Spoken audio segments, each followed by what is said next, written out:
E aí, nono ano, tudo bom? Eu sou o professor Fred de Ciências e o material novo chegou, então eu estou aqui de volta. Vocês vão encontrar a parte de ciência nas páginas 14, 15 e 16. E eles estão falando sobre, começou falando sobre a matéria. O que vai ser a matéria? A matéria vai ser tudo aquilo que possui massa, ou seja, ele pode ser quantificado, e que vai ter volume também, ou seja, ele vai ocupar o lugar no espaço. Então, repetindo, matéria é tudo aquilo que tem massa, volume e ocupa seu lugar no espaço, certo? E aí a matéria ela possui estados físicos. Existem diversos estados físicos, mas a gente foca nas três principais, né? Que é o estado sólido, o estado líquido e o estado gasoso. E aí, de acordo com os átomos, né, as partículas que vão compor essa matéria, a gente vai ter a situação dessa matéria em algum desses estados. Então vamos lá, no estado sólido, os átomos, as partículas estão muito próximas uma das outras e essas partículas praticamente não se movem. Então elas estão estáticas e muito próximas uma das outras. No estado líquido, as partículas, os átomos já têm um pouco mais de maleabilidade, já conseguem se movimentar um pouco mais e não estão nem tão próximas uma das outras, nem tão afastadas uma das outras. E a gente percebe isso na fluidez dos líquidos. Já no estado gasoso, as partículas estão o mais distante possível e com muita agitação. Tá? E aí, dessa forma, a gente vai ter o seguinte: a temperatura e a pressão conseguem modificar esses estados. Então, aqui como eu coloquei aqui, ó, quanto maior a temperatura, mais agitada vão estar os átomos. Então a gente vai ter, a partir que a temperatura vai subindo, do sólido vai passar para o líquido, do líquido vai passar para o gasoso. Se tirar a temperatura, reduzir a temperatura, as moléculas vão ficando menos agitadas, elas vão ficando mais paradas, e aí vai sair do gasoso, o líquido, do líquido para o sólido. Já a pressão, ela faz o inverso. A pressão, ela pode aproximar ou afastar os átomos. Então, à medida que a gente aumenta a pressão, as partículas, os átomos, vão se aproximando e aí dessa forma vai alterando o estado. Então, dessa forma, quanto maior a pressão, os átomos vão se aproximando, ou seja, vai do gasoso para o líquido, do líquido para o sólido, ou se a gente diminuir a pressão, as partículas vão se afastando. Então, esses dois fatores vão influenciar no estado físico da matéria.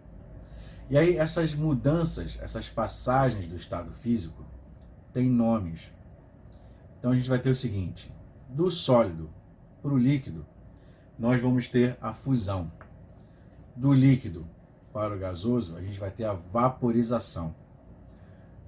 No sentido inverso, do gasoso para o líquido, a condensação, e do líquido para o sólido, a gente tem a solidificação, certo? E existe uma especial. Às vezes pode acontecer que essa passagem do sólido para o líquido, do líquido para o gasoso, essa parte aqui, ela é tão rápida, tão instantânea, que a gente pode praticamente dizer que a matéria ela pode ir do sólido direto para o gasoso ou vice-versa, do gasoso direto para o sólido. Quando isso acontecer, do sólido direto para o gasoso ou do gasoso direto para o sólido, a gente vai ter a sublimação, tanto nesse sentido quanto nesse. E aí, para fechar essa parte, a gente tem as transformações que a matéria pode sofrer. Quando a matéria sofre uma transformação, a gente chama de fenômeno. Isso em ciências. E aí ela pode ser de dois tipos. O fenômeno pode ser físico, quando qualquer que seja a transformação que a matéria sofra não altera a sua característica, a sua propriedade. Por exemplo, a matéria pode mudar de cor, mudar de estado físico, que ela vai continuar sendo aquela mesma matéria, ela não vai virar outra. Então, nesse momento, a gente vai ter o fenômeno físico. E a gente pode ter também o fenômeno químico, que é quando essa transformação vai alterar a composição, alterar as propriedades dessa matéria. Essa matéria se transforma numa outra matéria, certo? Então, para recapitular, fenômeno físico, quando não tem mudança na composição da matéria, e fenômeno químico é quando ocorre a mudança na composição dessa matéria.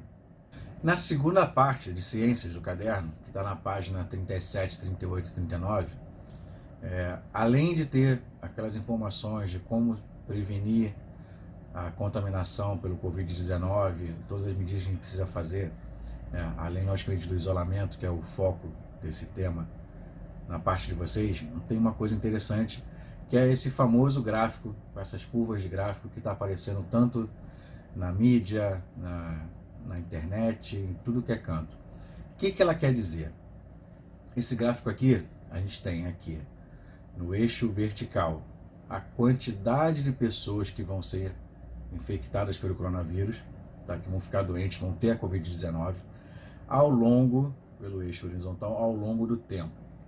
O que acontece aqui nesse gráfico?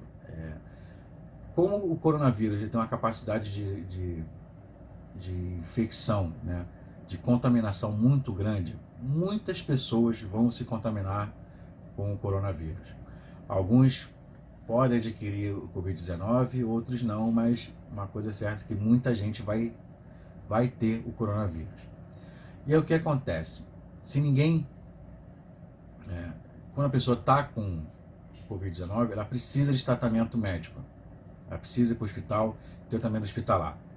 E nosso sistema de saúde ele tem uma certa quantidade, não tem uma quantidade infinita de leitos, nem de material, nem de profissionais para cuidar disso. Então, essa linha vermelha aqui tracejada, ela representa a capacidade máxima que os hospitais do Brasil vão ter para atender esses doentes.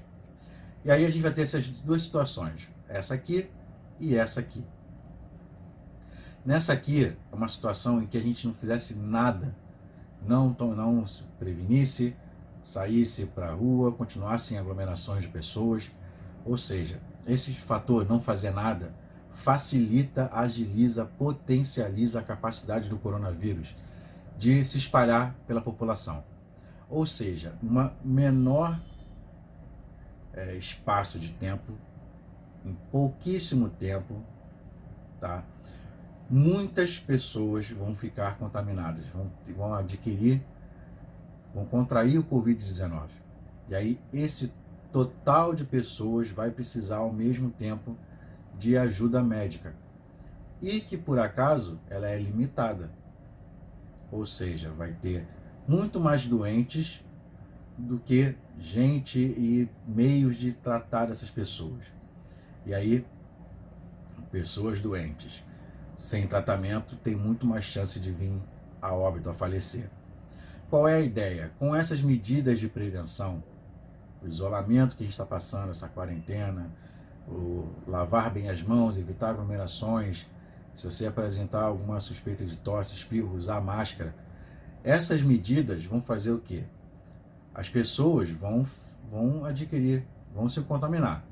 Só que, tomando esses cuidados, vai demorar mais tempo para que todas as pessoas que vão acabar se contaminando, se contaminem. Então, o que acontece? Com mais tempo, as pessoas vão aos poucos ficando doentes e vão aos poucos precisando de auxílio hospitalar. E aí dá tempo dos hospitais, os médicos atenderem mais pessoas, elas se curam, aí outras vão ficar doentes, eles se curam, outras, ou seja, todo mundo consegue ser tratado, não ao mesmo tempo, mas aos poucos, ao longo de um tempo maior, e aí sempre mantendo o nível que o hospital pode cuidar, e aí não vai provocar o colapso no sistema de saúde. Então essa é a importância da gente estar aqui fazendo a quarentena, a gente está precisando estar sempre lavando a mão, tomando esses cuidados. Tá? Então é isso que eu tinha que falar para vocês sobre a semana de hoje. Espero que vocês consigam fazer todas as atividades, usem o caderno pedagógico como auxílio. E é isso, pessoal. Até a próxima.